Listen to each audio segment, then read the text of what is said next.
Teruntuk teman-teman yang sekarang berada di kelas 12, ada 4 hal yang mesti kalian tahu dan lakukan untuk memperbesar kemungkinan kalian lulus dan berhasil di ujian masuk perguruan tinggi negeri tahun depan.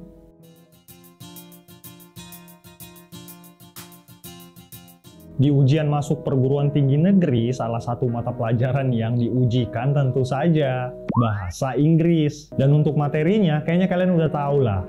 Reading Comprehension. Ya, semoga aja saat kalian menonton video ini, pembelajaran Reading Comprehension yang dilakukan di kelas kalian itu cukup. Karena kalau enggak, dan biasanya sih enggak ya, kalian harus mencari asupan materi Reading Comprehension dari luar kelas. Ya, misalnya les, bimbel, kursus, atau belajar online, nontonin video YouTube. Ya, nonton My Edu Story, siapa tahu cocok dengan gaya belajar kalian. Nice. Tapi gimana caranya kalian tahu bahwa pembelajaran Reading Comprehension yang ada di kelas kalian sekarang itu udah cukup? Nah, kalian simak aja video ini sampai habis sambil kalian checklist 4 hal yang akan kujelaskan nanti.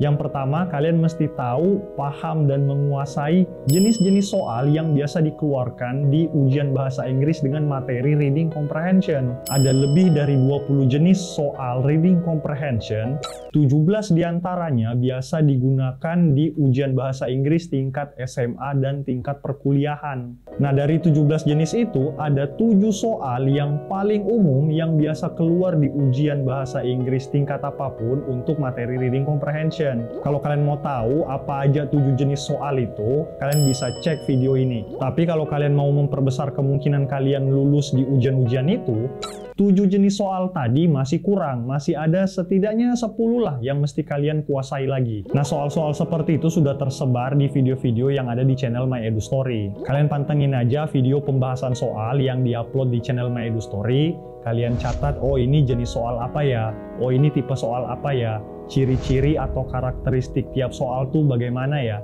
dan yang paling penting, bagaimana cara menjawabnya, apa tips, trik, teknik, metode yang tepat, efektif, efisien untuk dipakai mengerjakan soal-soal seperti itu.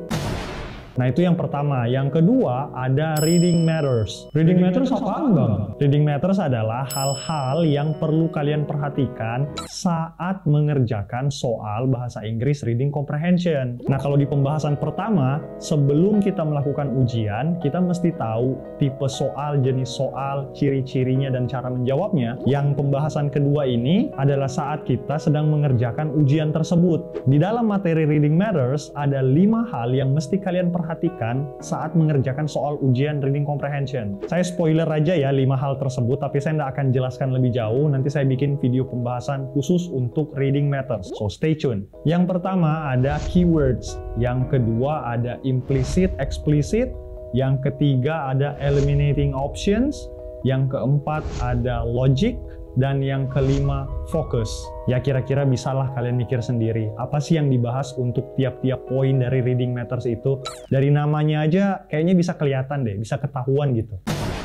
Jadi sampai sini anggap aja bahwa kalian udah tahu tipe jenis soal yang akan kalian hadapi. Kalian tahu apa ciri-cirinya dan kalian tahu cara menjawabnya. Dan kalian juga sudah tahu bahwa ada 5 hal yang mesti kalian perhatikan saat mengerjakan soal-soal tersebut. Saatnya latihan, simulasi. Pastikan kalian sering-sering berlatih, sering-sering mengerjakan soal Reading Comprehension. Dan kalau kalian sudah selesai mengerjakannya, kalian sudah hitung berapa benarnya kalian, berapa nilainya kalian juga mesti nontonin pembahasan videonya, karena di situ dibahas tips, trik, teknik, dan metode untuk mengerjakan setiap soal. Bahkan ada cara yang lebih cepat, lebih efektif, paling efektif dan efisien untuk mendapatkan jawaban yang paling benar dari suatu soal. Nah, itulah gunanya kalian mesti sering-sering berlatih, dan berlatihlah mulai dari sekarang. Sekarang udah bulan 9 atau mungkin bulan 10 kalian nontonin video ini.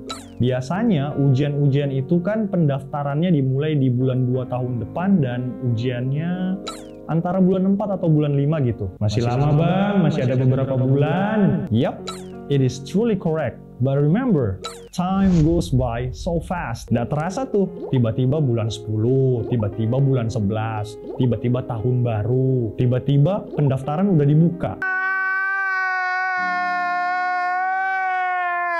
Kalian bisa mikir aja sendiri, kira-kira mana yang peluang lolosnya lebih besar, orang yang baru berlatih 2 bulan sebelum ujian dengan orang yang sudah berlatih 6 bulan sebelum ujian? I guess you know the answer. Jadi perbanyak latihan, perbanyak tonton video pembahasan soal, perbanyak kerjakan soal-soal seperti itu.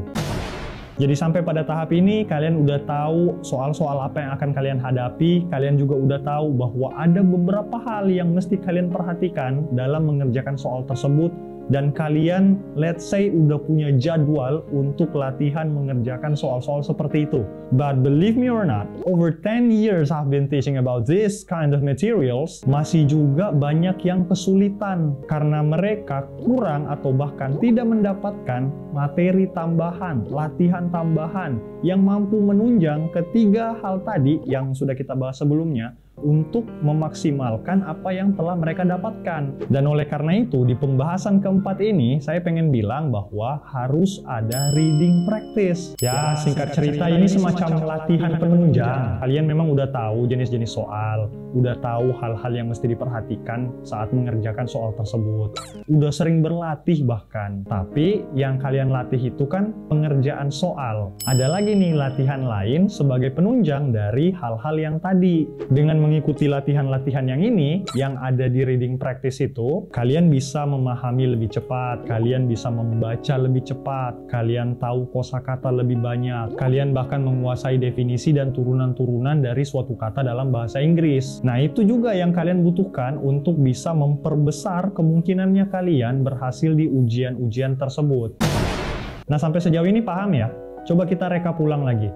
Ada 4 hal yang mesti kalian tahu dan lakukan untuk bisa memperbesar kemungkinannya kalian berhasil di ujian masuk perguruan tinggi negeri. Yang pertama ada types of questions. Kalian harus tahu, memahami dan menguasai jenis-jenis soal, tipe-tipe soal yang biasa keluar di ujian tersebut. Yang kedua adalah reading matters.